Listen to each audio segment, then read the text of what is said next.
जेन जी, जिसे हम युवा पीढ़ी भी कहते हैं, जिन पर अक्सर हम मोबाइल में घुसे रहने का आरोप लगाते हैं। कई माँ बाप तो यहाँ तक कह देते हैं कि ये नक्कारे हैं, किसी काम के नहीं हैं।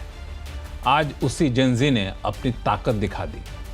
जिस भ्रष्टाचार को लोग झेलते हुए अक्सर नज़रअंदाज कर देते हैं, उसके खिलाफ जेन जी ने आवाज़ इतनी तेज उठाई कि महज 24 घंटे के भीतर नेपाल में सत्ता को उखाड़ कर फेंक दिया। लेकिन सिंहासन फूंकने में जिस जेन जी ने एकजुटता दिखाई, वही जेन जी में सरकार बनाने को लेकर एकमत नहीं हो पा रही है। अब सत्ता की कमान किसे सौंपी जाए, इसका कोई ठोस प्लान नहीं है। क्या कोई अंतरिम सरकार बननी चाहिए? क्या वापस राजशाही आनी चाहिए, या फिर कुछ और रास्ता है? यह सब जानना हमारे लिए इसलिए भी जरूरी है क्योंकि नेपाल एक ऐसा देश है जिससे ना सिर्फ हमारी सीमा यानी भारत की सीमा लगती है, बल्कि चीन की सीमा भी लगती है।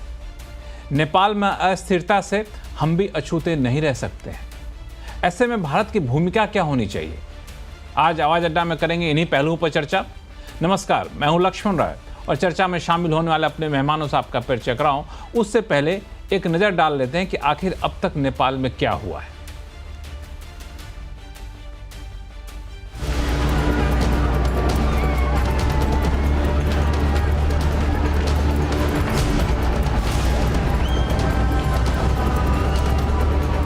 नेपाल में जेनजी क्रांति के नाम पर हिंसा आगजनी का तांडव फिलहाल तो थम गया है, लेकिन अब नेपाल में सरकार का मुखिया कौन होगा, इस पर संग्राम छिड़ गया है।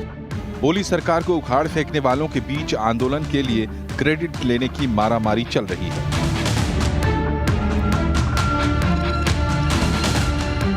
नेपाल में असमंजस सिर्फ मुखिया को लेकर ही नहीं है, सरकार कैसी हो इस पर भी टकराव है। एक गुट मौजूदा संविधान हटाने के पक्ष में है तो दूसरा गुट मौजूदा संविधान में ही संशोधन करके भ्रष्टाचार के खिलाफ जवाबदेही तय करना चाहता है। एक तीसरा गुट लोकतंत्र को हटाकर राजतंत्र की वापसी चाहता है। साथ ही हिंदू राष्ट्र के नारे उछाले जा रहे हैं।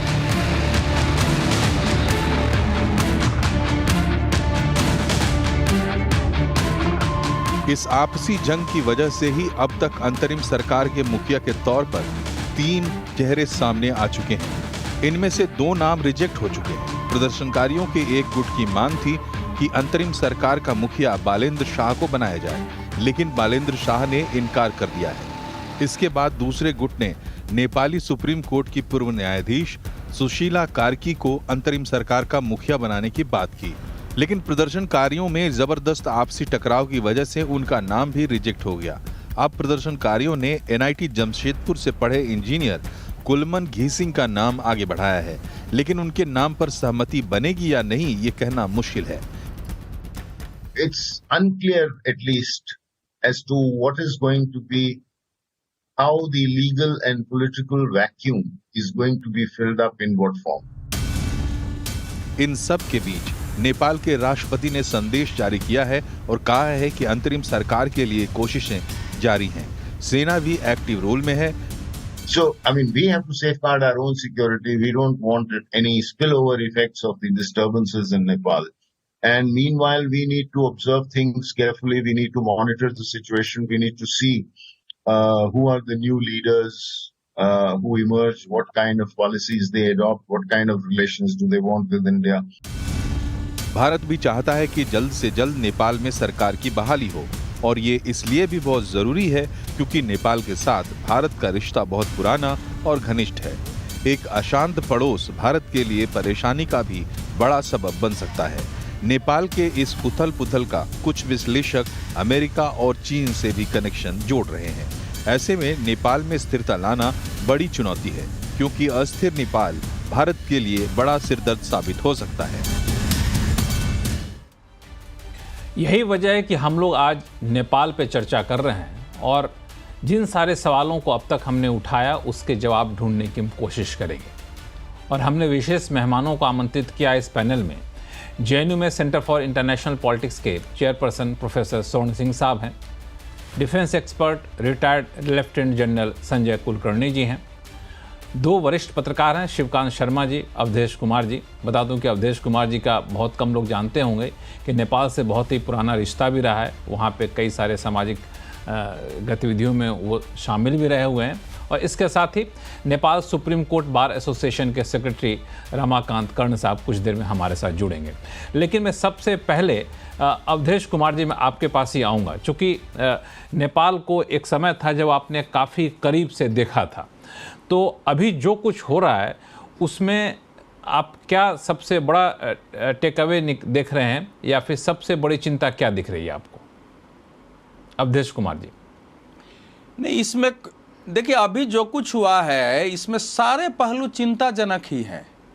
जो परिस्थिति नेपाल में पैदा हुई है, नेपाल की जो पॉलिटिक्स है, इकोनॉमी है, ऐसा दुनिया के अनेक देशों की स्थिति है।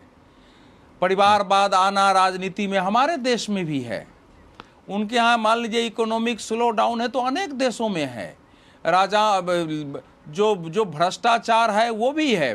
बच्चे उनके अमेरिका में रह रहे हैं जहाँ वो सारी चीज़ें हैं, लेकिन उसको इस रूप में ले जाना कि ले जाने के बाद ही कहाँ से जेनजी आ गया, एक जेनजी ने का आंदोलन शुरू हो जाए केवल इसलिए कि सोशल मीडिया पर बैन है, और वो आंदोलन यहाँ तक पहुँच जाए कि पार्लियामेंट जला दे, वहाँ राष्ट्रपति भवन जला दे, प्रधानमंत्री का घर जला दे, प्रधानमंत्री का सरकारी आवास जला दे, और सबसे बड़ी बात बुजुर्ग नेताओं को निकाल कर पीटना शुरू करे। तो इसका तो फिर विश्लेषण अलग तरीके से करना पड़ेगा। जब देश में मधेश मूवमेंट था तो हम लोगों ने काफ़ी काम किया, भारत से किया, वहाँ भी गए, लेकिन वो नेपाल की संप्रभुता अखंडता सबको बनाए रखने की दृष्टि से था कि मधेश उससे अलग नहीं हो जाए। नेपाल स्थिर और शांत रहेगा, उसी में भारत का हित है। 1 करोड़ लोगों को नागरिकता नहीं थी वहाँ, वो एक लंबी लड़ाई थी जो माओवादियों के साथ, असल में देखिए 2006 में जो माओवादियों के साथ समझौता हुआ उसमें जनमत की कोई भूमिका नहीं थी। वो एक हथियार वाले संघर्ष के दबाव में वो समझौता हुआ। उस समझौते के बाद 2008 से वहाँ एक सरकार आई है, लेकिन कोई भी सरकार समय पर कार्यकाल पूरा नहीं कर रही थी। बिना जनमत के अनेक परिवर्तन उस देश में हुए। एक दिन में राजशाही का अंत कर दिया गया, बिना किसी बहस के सेकुलरिज्म लाया गया। भाई सेकुलरिज्म कोई बुरी चीज़ नहीं है, लेकिन कैसे लाया गया? अब धीरे धीरे पार्टियां टूटने लगी, बंटने लगी, और फिर 2015 के बाद दूसरी स्थिति पैदा हुई, दूसरे संविधान और उस पर काम हो रहा है। तो पिछले आप देख लीजिए 17 वर्षों में अगर 14 प्रधानमंत्री हो गए हैं तो लोगों के अंदर इस पॉलिटिकल सिस्टम से डिसएंचांटमेंट, भ्रम होना बिल्कुल स्वाभाविक है।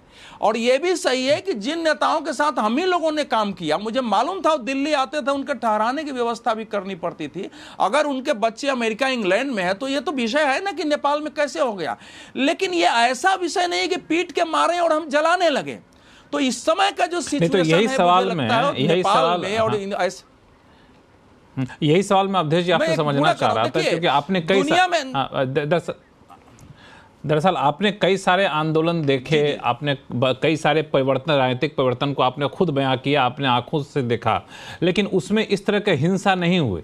लेकिन बड़े बड़े बदलाव हो गए, संविधान बदल गया, सरकार के स्वरूप बदल गए, लेकिन इस तरह की हिंसा नहीं हुई। तो आप क्या कह रहे हैं कि अलग तरीके से देखने का मतलब क्या माना जाए, कि ये कि हिंसा कुछ और इशारा कर रही है? नहीं, देखिए क्या है कि इस समय पूरे वर्ल्ड में एक नियो लेफ्टिज्म, नव वामवाद शुरू हुआ है। ये नव वामवाद जो है ना, ये पहले के कम्युनिज्म से बिल्कुल अलग है। पहले के कम्युनिज्म भी हिंसा में, कम्युनिस्ट हिंसा में विश्वास करते थे, सशस्त्र क्रांति करते थे। मेरी आपकी असहमति हो सकती थी, लेकिन उनका अपने विचार के, आइडियोलॉजी के प्रति एक कमिटमेंट होता था।